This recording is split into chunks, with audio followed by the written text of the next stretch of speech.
जी, तो बिस्मिल्लाहिर्रहमानिर्रहीम। तो आज हमारा जो लेक्चर है, लेक्चर नंबर 2 जो है वैल्यू ऑफ अ फंक्शन। तो ये लेक्चर जो है वो शॉर्ट की क्लास से इम्पोर्टेंट है। तो जो भी मेंबर इस मेरी वीडियो पे नए आए हैं, काइंडली पहले तो चैनल को सब्सक्राइब लाजमी कीजिएगा और वीडियो को कंप्लीट देखिएगा, ताकि आप जो है इस लेक्चर को अच्छे से कवर से कर सकें। और मुसलसल साथ चलने के लिए अपने चैनल को सब्सक्राइब कर दें, ताकि आपको तमाम तर वीडियो जो है वो मिल सके। तो हमारे पास जो है पहला जो फंक्शन का टॉपिक का नाम जो है वो है वैल्यू ऑफ अ फंक्शन। तो चूँकि नाम से ज़ाहिर है कि value of a function, function हमें गिवन होगा, हमें वैल्यू गिवन होगी, हमने जस्ट उसमें वैल्यू पुट करनी है और आंसर निकाल लेना है। ठीक है। लाइक उसने यहाँ पे देखें फंक्शन दिया हुआ है f of x is equal to 2x² - 1। यानी आपके जो पास जो एफ ऑफ एक्स है ना, इसके अंदर कुछ भी पुट कर दें और अपना आंसर लेते जाएँ। लाइक उसने यहाँ पे क्या पुट किया, पहले 1। तो ज़ाहिर सी बात है, जब उसने 1 को पुट किया है तो 1 पुट करने के बाद क्या होगा, जहाँ पे x था वहाँ पे 1 यहाँ पे भी पुट कर दिया। फिर 2 1 का स्क्वायर चूँकि 1 नहीं होता है, तो 1 मल्टीपल 2 से भी 1 नहीं होता है, तो 1 में से 1 निकाल देंगे, आंसर आपके पास 2 में से 1 निकाल देंगे तो आंसर आपके पास 1 आ जाता है। ओके। इसके अलावा अगर आप यहाँ पे 4 पुट करते हैं तो आपको उसके हिसाब से आंसर आ जाएगा। सिंपल है कि जस्ट आपने वैल्यू पुट करनी है और आंसर निकाल देना है, ऐसा कुछ भी यहाँ पे लॉजिक नहीं हो रहा। इसे बोलते हैं एक पॉइंट फंक्शन के लिए। ठीक है। इसके अलावा जो नीचे एग्जांपल दी हुई है उसने, वो हमारे पास इस तरह से है कि हमारे पास फंक्शन जो है इस तरह से होगा कि जिसमें दो वेरिएबल इस्तेमाल होंगे। दो वेरिएबल का मतलब ये होता है कि उसमें एक्स और वाई जो है वो एज अ सेम जो है वो एक ही क्वेश्चन के अंदर दोनों दिए गए होंगे और उसकी वैल्यू भी हमें गिवन होगी। तो फंक्शन जैसा कि f of x y is equal to, उसने एक्स की और वाई प्लस 1 दिया हुआ है। तो साथ ही उसने देखें कहा भी है कि ये देखें एफ ऑफ 2 और 1, यानी एक्स की जगह पे आपने 2 और वाई की जगह पे आपने 1 पुट करना है। तो हाँ जी, कैसे पुट होंगे, तो यहाँ पे आप देख सकते हैं जहाँ पे एक्स था वहाँ पे जो है एक्स का स्क्वायर जो है ना, वो यहाँ पे देखें उसने 2 का स्क्वायर लिख दिया है और साथ वाई था तो उसने 1 लिख दिया है। यानी एक्स की जगह पे 2 और वाई की जगह पे 1। फिर 2 का स्क्वायर 4 होता है, 4 मल्टीप्लाई बाई 1 4, और 4 को 1 में ऐड करेंगे तो 5 आपका इसका फाइनल आंसर आ जाता है। ठीक है। इसी तरह से अगर आप मज़ीद जो है और कोई 1 और 2 पुट करके देखें बजाय 2 और 1 के, तो उसके हिसाब से आंसर आ जाएगा। 0 0 पुट करेंगे तो जाहिर सी बात है उसके हिसाब से आंसर आ जाएगा। तो इसे बोलते हैं हमारे पास कि जब हमारे पास जो है जो वैल्यू है ना, ये हमारे पास कुछ सम पॉइंट्स के लिए है, यानी कि पॉइंट्स के लिए उसमें पॉइंट इस तरह से होगा कि दो पॉइंट होंगे। और इसे ठीक है, इसके अलावा जो है हमारे पास इसके और भी काफ़ी सारी एग्जांपल दी हुई है उसने कि now we consider the function of. अब देखें उसने फंक्शन हमें ये वाला दिया हुआ है, इसके अंदर उसने कितने काम किए हैं जी, 1 2 3 4 उसने जो यहाँ पे हल किए हुए हैं इसके। तो अब देखें पहले में क्या कर रहा है, 2 और 4 पुट करना है, यानी कि जहाँ पे x है वहाँ पे 2, जहाँ पे y है वहाँ पे 4 पुट करेंगे। तो इस x की जगह पे क्या आ जाएगा, 2 आ जाएगा, ये देख सकते हैं यहाँ पे 2 आ चुका है। फिर प्लस फिर x y का तीसरा जज़र है, तो x का आंसर 2 है, y का आंसर 4 है, उसका तीसरा जज़र है, ये आपको देखने को मिल भी रहा है। फिर 2 4 8 होते हैं और 8 का तीसरा जज़र बन गया, बाकी 2 वैसे का वैसे। फिर 8 का तीसरा जज़र जो है वो 2 के बराबर होता है। ठीक है। याद है ना आपको कि 8 2 को हम 3 दफ़ा आपस में मल्टीपल करेंगे ना, तो फिर 8 होता है। तो फिर इसे मैं लिख सकता हूँ 2 की पावर 3, और तीसरा जज़र का मतलब होता है कि पावर 1/3, तो 3 से 3 कैंसिल हो जाएगा, 2 बाहर आ जाएगा। तो इसी वजह से वो 2 शुरू वाला और 2 8 से जो बाहर आया, तो 2 + 2 आंसर 4 हो चुका है। इसके अलावा इसका दूसरा पार्ट अगर हम देखें, जिसमें उसने कहा है कि टी एंड टी का स्क्वायर आ जाता है, तो फिर भी वही बात है कि एक्स की जगह पे टी आना है, यानी कि यहाँ पे टी आ जाना है, और एक्स वाई। अब एक्स जो है वो टी का स्क्वायर था और जो वाई है वो सिंपल टी है, सही है ना। सॉरी, वाई जो है वो टी का स्क्वायर है, एक्स जो है वो टी है। तो मैं इसे जो है वो साफ जगह पे लिख देता हूँ कि इसे हम सॉल्व करते हैं यहाँ पे, कि इसके अकॉर्डिंग, इस फंक्शन के अकॉर्डिंग हम चलते हैं कि एक्स की जगह पे मेरे पास आ जाता है जी टी, चूँकि पहला फंक्शन मेरे पास एक्स का टी है। फिर प्लस फिर एक्स वाई, यानी एक्स मेरे पास है टी और वाई मेरे पास है टी का स्क्वायर। ठीक है। और इसके ऊपर तीसरा जज़र आ जाता है। बिल्कुल आसान क्वेश्चन है। अब देखें टी और टी का स्क्वायर आपस में मल्टीपल होकर टी की पावर 3 बनेंगे, और वही टी की पावर 3 1/3 जो कि इसकी पावर है जज़र वाला सिस्टम, उससे ख़त्म हो जाएगा, जस्ट टी बाहर आ जाएगा। और टी प्लस टी जो है हमें पता है कि किसके बराबर आ जाते हैं, 2t के बराबर आ जाते हैं। यही उसने आंसर दिया हुआ है। तो आई होप कि आपको अंडरस्टैंड हो चुका है कि आपने किस तरह से इसको फॉलो करना है। इंतहाई आसान क्वेश्चन है, अगर कोई प्रॉब्लम हो तो आप मुझे कमेंट में पूछ सकते हैं। बिल्कुल ऐसे ही है ये वाला भी, देखें जहाँ पे x होगा वहाँ पे 2y का स्क्वायर पुट कर देंगे, जहाँ पे आपके पास फंक्शन में y है वहाँ पे 4y आ जाएगा, यानी कि ये अकॉर्डिंग टू पैटर्न जो है पेयर के फॉर्म से ही वैल्यूज़ ली जाती हैं। तो अनदर एग्जांपल उसने कहा है कि no again we take another function of a 3 variable. अब देखें वो 3 वेरिएबल को आ जाता है लेके, कैसे उसने वहाँ पे दिया हुआ है कि x y z। अब ये 3 जो है वो फंक्शन दिए हुए हैं, वेरिएबल दिए हुए हैं। अब वो तीनों के ही आंसर देगा यहाँ पे। देखिए उसने नीचे ही उसने जो है वो गिवन भी दे दिया है कि 0 1/2 और 1/2, ठीक है। यानी x की जगह पे 0 आना है, y की जगह पे भी 1/2 है और z की जगह पे भी क्या आ रहा है 1/2 आ रहा है। इसे पुट करेंगे इनके चूँकि साथ स्केयर है फंक्शन के अंदर, ठीक है। तो अब आपने तो फार्मूले में देखना है ना, फंक्शन में देखना है, सॉरी, कि फंक्शन कैसे दिया है। एक्स पे स्केयर दिया हुआ है, ठीक है, तो एक्स की वैल्यू 0 है तो इसकी जगह 0 आ जाता है। वाई पे स्केयर दिया है तो 1/2 का स्केयर आ जाएगा। फिर जेड पे स्केयर दिया है तो 1/2 का अगेन स्केयर आएगा। दरमियान में माइनस है तो उसने दरमियान में माइनस दी हुई है, ठीक है। अब इसको सॉल्व करके ये कैसे बना है अभी हम देख लेते हैं कि जैसे तमाम के ऊपर मौजूद था ही। 1 का 1 आ जाता है, 0 प्लस माइनस करने से नो चेंज। 1/2 का आ जाता है 1/4। फिर नेक्स्ट वाले का भी आ जाता है 1/4। और हाँ जी, बस यही कुछ बचा हमारे पास। अब यहाँ पे देखें इसका 4 एलसीएम आ जाना था, तो 4 माइनस का 1 और ये माइनस का 1, तो यहाँ पे क्या बन जाएगा हमारे पास, ये -1 माइनस का 2 आ जाएगा। और माइनस का 2 जो है जब 4 से निकाल देंगे तो उसके वक्त हमारे पास बचेगा 2। तो 2/4 जो है हमारे पास क्या आ जाएगा 1/2। तो 1/2 का जज़र जो है हमारा यही फाइनल आंसर था और इसे हमने यहाँ पे निकाल लिया, ठीक है। अब हमारे पास इस तरह से उसने अनदर एग्जांपल भी दी हुई हैं कि जिसमें हमने देखा है कि हमारे पास 3 जो हैं वो वेरिएबल दिए हुए हैं एक्स वाई जी का, और हमें 3 ही ये देखें उसने हमें 3 वैल्यू गिवन की हुई हैं एक्स वाई जी की। तो आपने जो है वो एक्स की जगह पे उसके अकॉर्डिंग वैल्यू, वाई की जगह पे उसके अकॉर्डिंग वैल्यू और जी की जगह पे उसके अकॉर्डिंग वैल्यू लेनी है, ठीक है। तो आई होप इसने आप लोगों ने इसे अंडरस्टैंड कर लिया होगा। नेक्स्ट क्वेश्चन भी वही है हमारे पास जिसमें आप देख सकते हैं कि एक्स वाई और जी तीनों की वैल्यू दी है और वही वैल्यू आपने जहाँ पे जस्ट पुट करनी है और आंसर आपने निकाल लेना है, ठीक है। उस सीक्वेंस को कंटिन्यू रखना है आपने, ठीक है। तो ये मैं आपको ये एग्जांपल भी करवा देता हूँ कि let consider G of x Y G. हाँ जी, तो ये आपका एक फंक्शन है, ठीक है। ये आपका अगर फंक्शन है तो उसमें कि दिया हुआ क्या है, उसने हमें ये भी दिया है कि जो यू ऑफ एक्स वाई है ना वो इसके बराबर है और वी ऑफ एक्स वाई जो है वो इसके बराबर है। अब हमें जो डब्ल्यू एफ एक्स वाई है वो इसके बराबर है, और तो उसने देखे हमें जो है वो 4 तरह से वैल्यूज़ दी हुई हैं। अब हमें पूछेगा क्या, यहाँ पे देखें उसने कहा है कि जो जी ऑफ एक्स, मतलब कि आपने एक फंक्शन निकालें जी का, और ज़ाहिर सी बात है जी वाला फंक्शन ये वाला था, उसमें उसने एक्स की जगह पे कहा है, एक्स की जगह पे कहा है कि यू वाला फंक्शन। फिर वाई की जगह पे उसने वी वाला फंक्शन और जेड की जगह पे डब्ल्यू वाला फंक्शन। तो एक्स वाला, वाई वाला और जेड वाला उनमें वैल्यूज़ पुट कर देंगे। अब आप जानते हैं कि आपके पास जो यू ऑफ एक्स वाई है ना, यू ऑफ एक्स वाई जो है वो आपके पास क्या था, एक्स स्क्वायर जेड का क्यूब। तो आपने उसकी जगह पे क्या लेना है, इसको ले आना है एक्स स्क्वायर जेड का क्यूब को। फिर उसके बाद आपके पास वाई ऑफ एक्स वाई जी है, तो वाई ऑफ एक्स वाई जी का फंक्शन कौन सा दिया है उसने, हाँ जी, तो वाई ऑफ जी उसने हमें ये वाला दिया हुआ है, ठीक है। यानी कि आपके पास जो नेक्स्ट पोर्शन है ना वो ये वाला है, ठीक है। और इसके बाद आपने जो काम करना है वो क्या है यहाँ पे, तो फर्स्ट ऑफ ऑल तो आपने कुछ ऐसा करना है अकॉर्डिंग टू आपके जो है हैंड आउट के उसके मुताबिक चलते हैं ताकि आपको कन्फ्यूज़न ना हो सके। ये देखें ये तो वो वैल्यूज़ दे दी हैं। अब क्वेश्चन में देखा जाए अगर जी वाले में तो जेड है, जेड की जगह पे क्या आना चाहिए हमें, जेड का फंक्शन हमें क्या गिवन है जी, जी तो जेड की जगह पे हमें क्या दिया है, ये देखें जेड की जगह पे हमें डब्ल्यू वाला पोर्शन दिया हुआ है।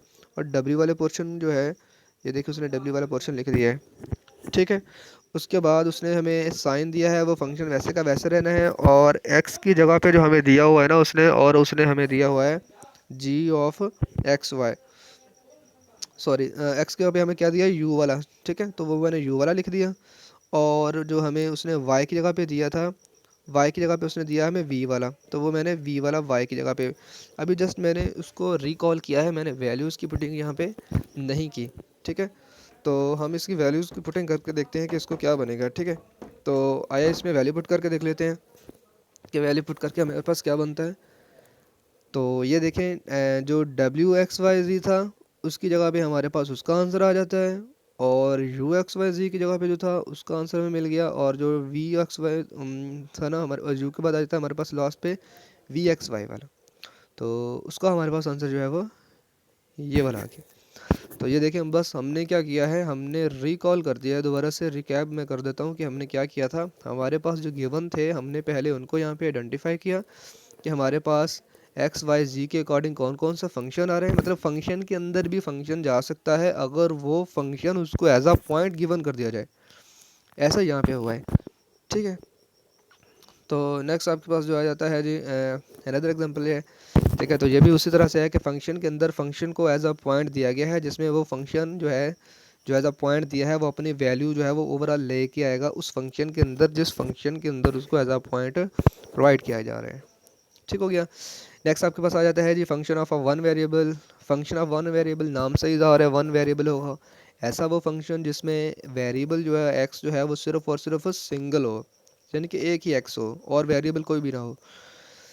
तो ये यूनिक रियल नंबर होते हैं। ठीक है, इसे हम लाइन के लिए रिप्रेजेंट करते हैं, मतलब ऐसी चीज़ जिसमें सिर्फ और सिर्फ एक्स दिया हो उसमें सिर्फ जो है वो लाइन बनती होती है। ठीक है, और function of a two variable में क्या होता है, फंक्शन ऑफ टू वेरिएबल में हमेशा प्लेन बनते होते हैं, यानी एक्स और वाई हो सकता है, वाई और जी हो सकता है। जब वेरिएबल दो होंगे तो ये एमसीक्यू आ जाता है। ठीक है, कि अगर आपके पास जो है ना, कि अगर एक सिंगल जो है वो यूनिक वेरिएबल दिया गया है तो उससे आपके पास जो चीज़ मिलती है ना वो आपको लाइन मिलती है।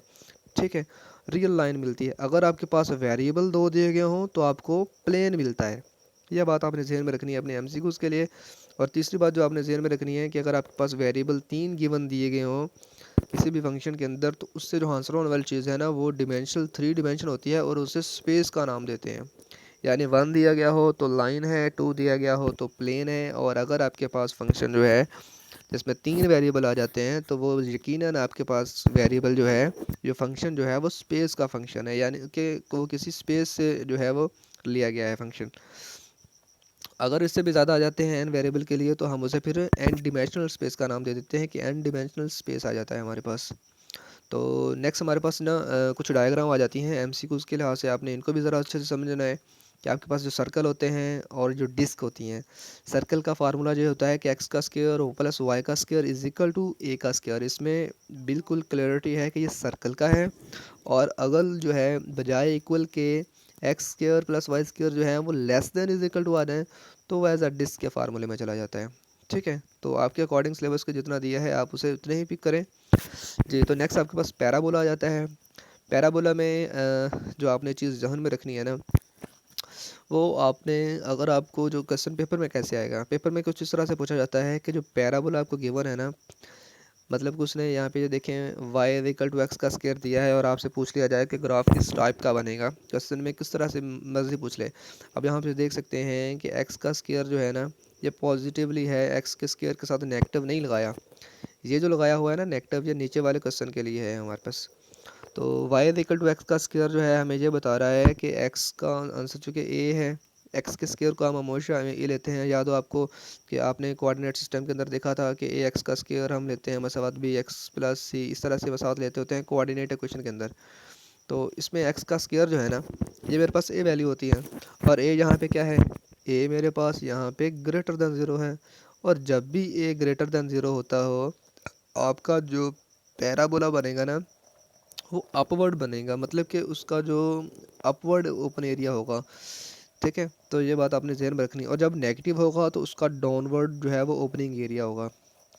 तो यहाँ पे ये देखें, ये वाई एक्स का नेगेटिव का था, तो ये देखें उसने जो है ना अपवर्ड ओपनिंग जो है ना वो डाउनवर्ड कर दिया उसने। तो यहाँ पे उसने मेंशन भी कर दिया है, आप यहाँ से भी याद कर सकते हैं कि जनरली ये क्वेश्चन जो है पैराबोला की ओपनिंग और डाउनवर्ड जो है इस तरह से बताया जाता है कि आपके पास जो एक फंक्शन है ना, क्वाड्रेटिक फंक्शन होता है, ये ओपनिंग एरिया उस वक्त होता है जब आपका जो ए है ना यानी एक्स का स्क्वायर जो है वो पॉजिटिव वैल्यू रखता हो, और डाउनवर्ड उस वक्त होगा जब आपका जो ए है वो लेस देन ज़ीरो यानी नेगेटिव वैल्यू रखता हो। ठीक है, इसके अलावा ये जो आपके पास एक्स है ना इसको आपने निकालना कैसे होता है, उसके लिए आपने फार्मूला ज़हन में रखना है माइनस का बी बटा ए। अब बी आपके पास क्या होता है, एक्स के साथ वाला नंबर इसमें से, और ए जो होता है वो एक्स के स्क्वायर वाला नंबर। तो माइनस बी बटा ए से आपने एक्स नॉट जो है ये वर्टिक्स का पॉइंट होता है, जैसा कि यहाँ पे ये वर्टिक्स है, ठीक है। तो यानी कि किस उसकी मैक्सिमम पॉइंट कहाँ पे है जहाँ से उसका वर्टेक्स बनना है, जैसे कि यहाँ पे क्या है वर्टेक्स उसका ये वाला पॉइंट है जहाँ पे वो अपना जो है वो ऊपर जाने के बाद नीचे आना शुरू कर देता है। तो वो टॉप का जो पॉइंट है ना वर्टेक्स, जो उसका कॉर्नर बनता है जहाँ से वो दोबारा नीचे आना शुरू हो जाता है, उसे इस फार्मूला के अकॉर्डिंग हमने निकालना है यहाँ से, ठीक है। तो मैं आपको यहाँ पे बता देता हूँ कि लाइक यहाँ पे हम देख सकते हैं कि अगर हमारे पास हम इन डायग्राम को अगर गौर से देखें तो हमें क्या कुछ देखने को मिलता है। एक तो ये है कि इनका जो इस मसावात में हमारे पास जो है एक्स का स्क्वायर जो है क्या होगा, ये उसी वक्त पॉसिबल है जब ग्रेटर देन होगा, क्योंकि इसका एरिया ओपनिंग एरिया जो है वो अपवर्ड है, ठीक हो गया। फिर इसी में अगर देखें तो डाउनवर्ड कैसे शो करा रहा है, जिसमें बता रहा है कि चूँकि इसका डाउनवर्ड नीचे को है तो लिहाजा ए जो है वो लेस है ज़ीरो से, ये बात होगी। फिर उसके बाद ये माइनस बी बराबर ए जो है यहाँ पे, और इस केस में जो है वो यहाँ पे बन रहा है। इसका क्या मतलब है कि ये जो है ना एक्सिस सिमेट्रिक है। एक तो ये मैक्सिमम है, अप पॉइंट पे आ रही है, पॉजिटिव हिल स्टेज में आ रही है तो ये मैक्सिमम है, और डाउनवर्ड में आ रही है तो ये मिनिमम है, ठीक हो गया। और उसके ही अकॉर्डिंग हम यहाँ पे माइनस बी ओवर ए, तो मैं आपको ना इसका नीचे एग्जांपल दी हुई है, मैं आपको वहाँ से समझाता हूँ। ये देखें, यहाँ से आप इजीली पिक कर लेंगे इस चीज़ को। अब आपके पास जो यहाँ पे जो फंक्शन दिया हुआ है ना, ये देखें A X square plus B X plus C जो है फंक्शन दिया हुआ है, और ये भी बता दिया है कि एक्स नॉट की वैल्यू को इस फार्मूले से निकालना है। हम वही काम अपने इस क्वेश्चन पे करके देखते हैं, एग्जाम्पल पे करके देखते हैं। हाँ जी, सबसे पहले तो देखा जाए कि एक्स के स्क्वायर के साथ नेगेटिव है, यानी ये आपका नेगेटिव है। ग्रांटेड बात है कि आपका जो पैराबोला बनना है वो डाउनवर्ड बनना है, ठीक हो गया। ये देख लें डाउनवर्ड बन रहा है, वेरी गुड। फिर उसके बाद आपने क्या करना है, इसका वर्टेक्स निकालना है। वर्टेक्स किसको कहते हैं, ये वाला पॉइंट को। तो वर्टेक्स कैसे निकालते हैं, वर्टेक्स निकालने के लिए हमें पता है कि हमारे पास फार्मूला है माइनस का बी ओवर ए, ठीक है। तो यहाँ से अगर मैं वैल्यू लूँ तो ए का आंसर मेरे पास कितना है, -1 है, और बी का आंसर मेरे पास पॉजिटिव का 4 है। मैं उसमें वैल्यू पुट करके देखता हूँ, किसमें, इस वाले फार्मूले के अंदर। तो माइनस बी मेरे पास कितना है 4/2, ए मेरे पास क्या है -1, तो वह -2 हो जाता है, माइनस से माइनस कैंसिल, और यहाँ से 2 4 से कैंसिल आके कितना आंसर आ जाता है 2। अब ये आंसर किसका आया है, हल करने के बाद आंसर जो है वो किसका आ रहा है, एक्स का आ रहा है। एक्स इज इक्वल टू था ना, यानी कि जो वर्टेक्स है ना मैक्सिमम बनना, उसमें एक्स का आंसर जो आना है ना वो 2 आना है। आप देख सकते हैं कि एक्स का आंसर जो है वो, ये देखें एक्स का आंसर जो है वो 2 आया है, मतलब कि यहाँ पे आंसर जो है वो एक्स का कितना आ रहा है 2 आ रहा है। अब अगर एक्स का आंसर 2 आ रहा है तो वाई का आंसर जो 4 कैसे निकाला उसने, इसके लिए आपने क्या करना है, इसी एक्स के अंदर आप क्या करें 2 को पुट करके देखते हैं। तो देखें मैं y इज इक्वल टू लिख देता हूँ, हाँ जी y इज इक्वल टू हम लिख देते हैं माइनस एक्स का आंसर मुझे पता है हमने क्या निकाला है अभी 2 निकाला है, तो 2 का स्क्वायर माइन प्लस का 4 है, और फिर आपके पास 2 है, तो माइनस का 4 हो जाएगा, और 4 2 8 होते हैं, और 8 में से 4 निकाल देंगे पॉजिटिव का 4। तो इस तरह से वो पॉइंट दूसरा क्या है 4 है। इस तरह से हम किसी भी पैराबोला के वर्टेक्स को फाइंड कर सकते हैं, ठीक है। क्योंकि ये पॉजिटिवली अपवर्ड आया है, एक्सिस के अबव आया है, तो इसलिए हम इसे मैक्सिमम का नाम भी देते हैं, ठीक है। आई होप आपने इसे अंडरस्टैंड किया होगा। अच्छा चलें एक और क्वेश्चन करवा देता हूँ आपको।